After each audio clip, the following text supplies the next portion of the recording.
Assalamualaikum warahmatullahi wabarakatuh. Alhamdulillah ketemu lagi di channel Buya Ahmad Rajavi Ngaji Narasi Online. Alhamdulillah kita hari ini akan lanjutkan kajian kita hadis kedua dari eh, karyanya Imam An-Nawawi dalam kitab Riyadhus Shalihin bab 1 tentang ikhlas. Tapi sebelum itu ingat, jangan skip video ini, tonton sampai habis agar kita bisa paham dengan betul bagaimana konsepsi ikhlas yang diajarkan oleh Rasulullah Sayyidina Muhammad sallallahu alaihi wasallam. Baik, bismillah, alhamdulillah, wassalatu wassalamu ala Rasulillah Sayyidina wa maulana Muhammadin ibni Abdullah wa ala alihi wa sahbihi wa mawalah amma ba'du. Seluruh sahabat ngaji narasi online, pada hadis kedua ini mulai masuk kepada implementasi ya, konsepsi ikhlas pada niat. Nah, ini. Baik, kita langsung saja bismillah. Wa an ummil mu'minin, dari ummul mu'minin ya, Ummu Abdillah Aisyah radhiyallahu anha, istri Rasulullah yang bernama Aisyah radhiyallahu anha. Qalat, beliau itu pernah berkata, qala Rasulullah sallallahu alaihi wasallam, beliau menyampaikan sabda dari Rasulullah sallallahu alaihi wasallam, yaghzu jaishu al-Ka'bata. Yaghzu jaisyun al-Ka'bata. Jadi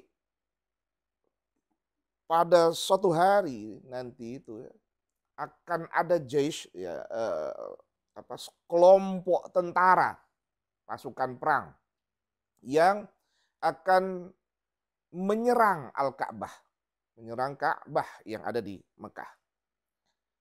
Ya. Fa idza kanu bi baida minal ardi, ketika mereka sudah sampai di Baida, ada yang menyebutkan Baida itu nama daerah, tapi Baida ini bisa kita artikan sebagai lapangan luas, ya, padang luas, ya, di satu daerah, ya, lapangan luas. Jadi ini pasukan tentara ini belum sampai ke Ka'bah, baru sampai di lapangan luas, ya, padang luas, ya, yuhsafu bi awalihim wa akhirihim. Lalu tiba-tiba Allah tenggelamkan mereka semua, pasukan tersebut, dari kelompok ya pertama sampai yang terakhir. Ini kalau baris berbaris, pokoknya dari mereka yang barisan pertama sampai barisan akhir, semuanya pasukan itu akan ditenggelamkan oleh Allah Subhanahu wa taala. Ini pertanyaan akan hadir dari Aisyah ketika Rasul menyebutkan tentang masalah ini. Apa kata Aisyah? Qultu, aku bertanya, ya Rasulullah, wahai Rasulullah sallallahu alaihi wasallam, kaifa yukhsaf bi awalihim wa akhirihim? Kok ya Rasul, kok bisa gitu ya? Kok bisa semuanya, ya, rombongan awal sampai akhir semuanya kok ditenggelamkan? Ya, kok bisa ya Rasul? Ya. Wa fihim aswaquhum. Loh, kan ada orang yang ikut rombongan itu bukan pengen ikut menghancurkan Ka'bah. Ada para pembisnis. Ya, kalau dalam terminologi agama itu ya kan nggak semuanya orang ikut pengen ngancurin. Jangan ada orang-orang yang cuma ikut-ikut tok gitu ya. Cuman ya ikut rame. Waman laisa minhum, bahkan ada yang bukan dari kelompok itu, ya cuman ikut-ikut saja. Jadi ada para pebisnis, ada orang awam, ada orang yang mungkin ikut jalan-jalan. Ya. Kok bisa ya Rasul? Ya, kok semua orang ditenggelamkan? Kalau dalam bahasanya orang awam, kok nggak adil ya? Kan ada orang cuma ikut-ikut, kok semuanya dihantam habis gitu. Nah, ini pertanyaan cerdas. Dan pertanyaan ini tentu hadir dari petunjuk Allah agar umat paham maksud dan tujuan dari ungkapan Rasulullah SAW.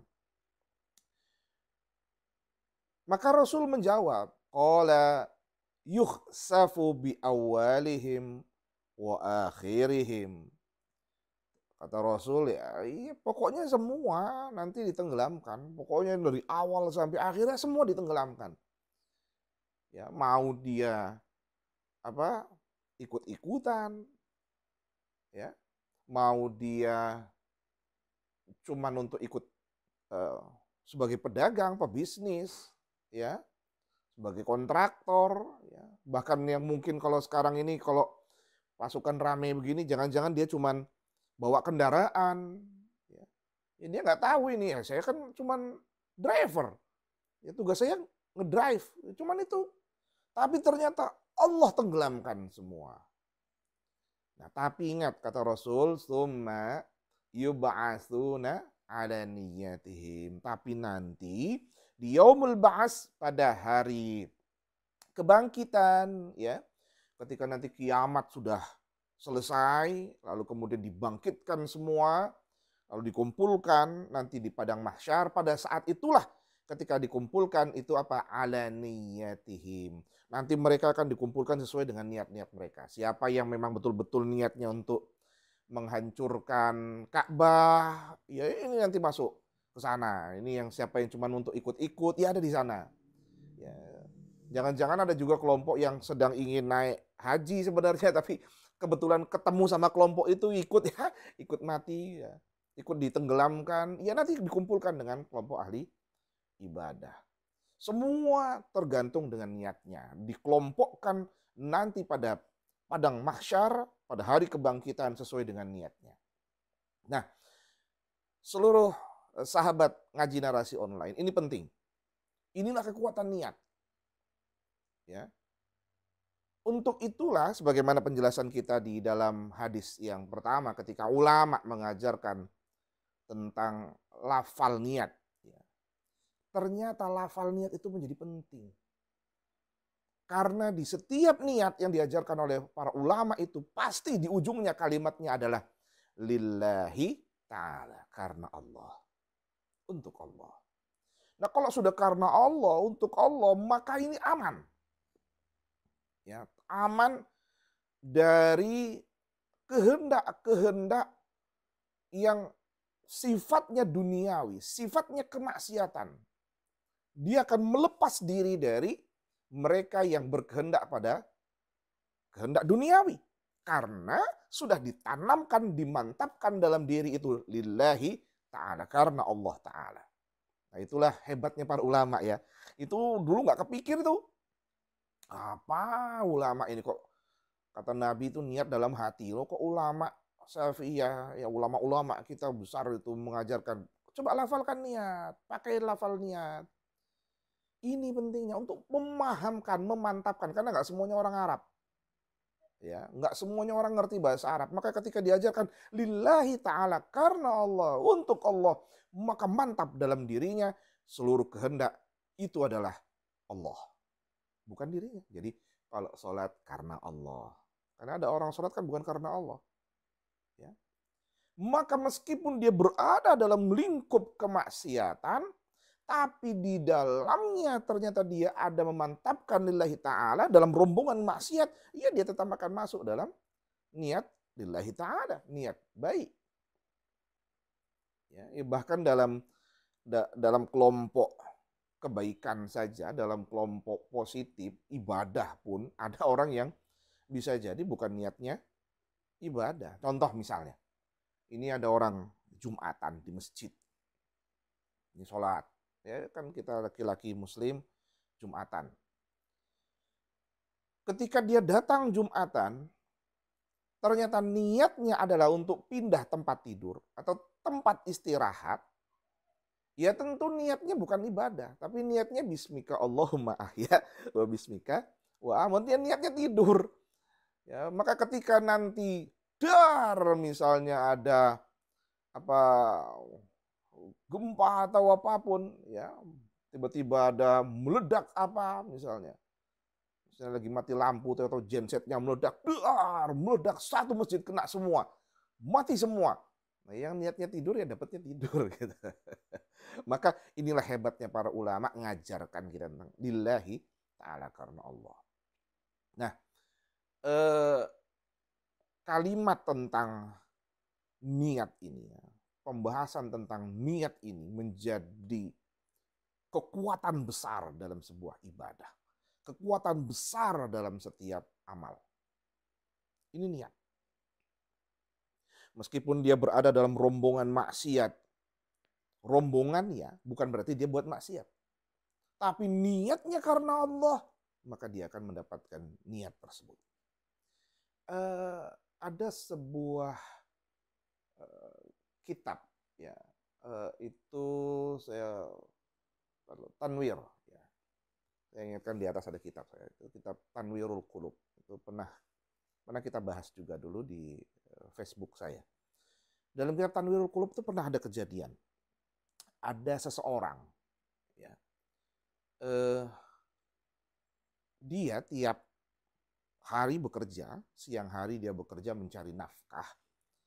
Ketika dia dapat harta nafkah tersebut, harta pekerjaannya, maka dia sisihkan harta tersebut untuk nafkah istrinya, dia berikan pada istrinya, ini untuk masa, untuk kebutuhanmu dan sebagainya.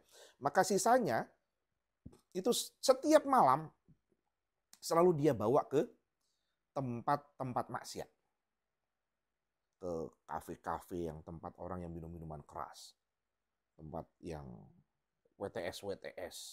Ya. Tiap malam itu kerjanya.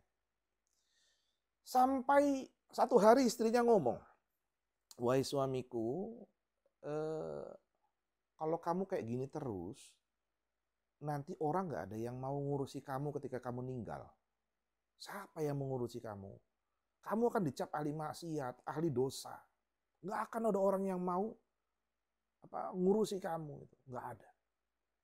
Kata beliau insya Allah nanti sultan yang ngurusi saya ketika meninggal. Istrinya ngomong, ini kan, ini suamiku ini kayak nggak genah, ini nggak bener ini. Masa kenal sama sultan? Enggak. Ini kenal sama sultan? Enggak.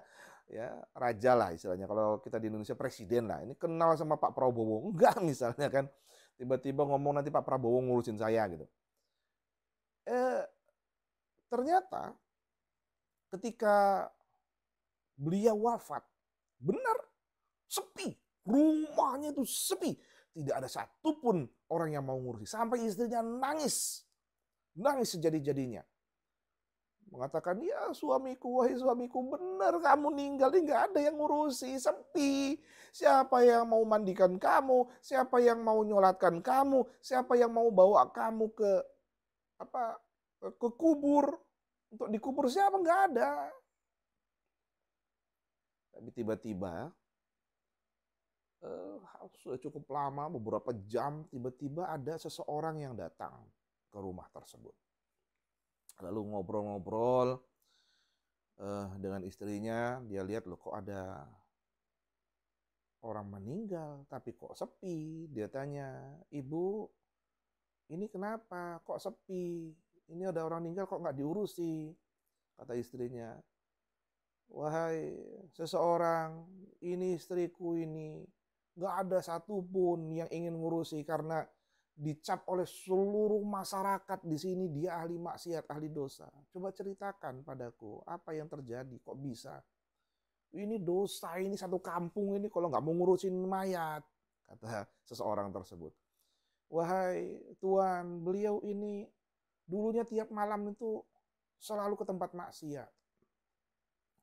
Selalu ke tempat-tempat orang yang minum minuman keras, ya, selalu ke tempat para WTS, ya, tiap malam, ya. Dan ketika saya tanya nanti kamu nggak ada yang ngurus, saya bilang ke suami saya, tapi suami saya bilang sudah nggak usah takut, nanti sultan yang ngurusin saya ketika saya meninggal.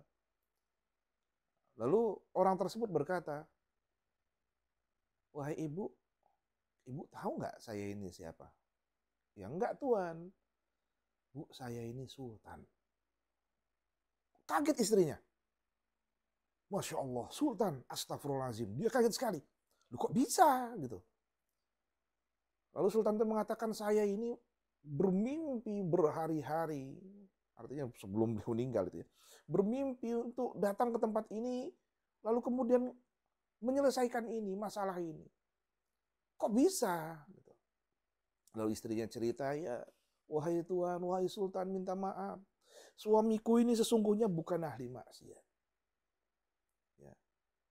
Dan ternyata ini juga sudah disampaikan dalam ilhamnya kepada sultan tersebut. Ya. Suamiku ini bukan ahli maksiat. Dia tiap malam pergi ke tempat maksiat itu. Ia habiskan uangnya untuk dia belanjakan minum-minuman keras. Lalu ia hancurkan minum-minuman keras tersebut. Agar kemudian tidak ada satupun, tidak ada beberapa orang lah misalnya begitu yang minum minuman keras lagi. Lalu ia berkata, alhamdulillah hari ini sudah kuhancurkan beberapa botol minuman keras. Artinya beberapa orang tidak lagi minum minuman keras. Alhamdulillah. Tiap malam dia bayarkan uang-uang itu kepada WTS. Dia kasih. Ini uang untuk kamu. Setelah ini pulang. Sudah nggak usah kerja malam ini. Sudah pulang saja. Tiap malam dia kasih. Artinya apa? Kemudian dia bersyukur. Alhamdulillah malam ini ada 3, 4, 5 orang WTS yang tidak kerja. Dan dia tidak melakukan kemaksiatan. Ini alhamdulillah, berkat itulah ia meminta kepada Allah agar Allah mengampuni dosa-dosanya. Agar Allah kemudian menerima amal baiknya sehingga orang-orang tidak berbuat maksiat pada malam hari itu. Setiap malam. Maka pada saat itulah sultan tersebut datang untuk mengurusinya. Lalu menangislah ibu tadi, istrinya tadi, dan dia berkatakan, betullah apa yang engkau katakan wahai suamiku.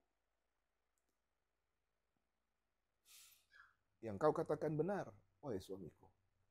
Niatmu begitu kuat, niatmu begitu hebat, sehingga Allah utus, Allah kirimkan sultan, raja, untuk mengurusimu ketika engkau wafat.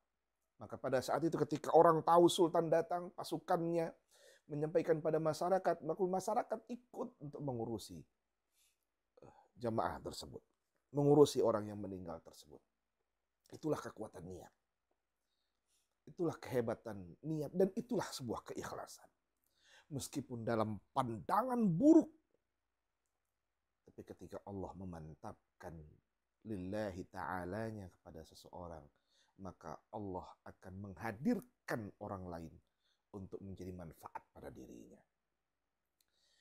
Seluruh sahabat Ngaji Narasi Online, ketika saya menjelaskan ini memang sedikit emosional, subhanallah, karena kita berharap Allah mengampuni kita. Kita berharap amal kita ini adalah amal keikhlasan. Ada orang yang menampakkan kebaikan tapi belum tentu nilainya keikhlasan.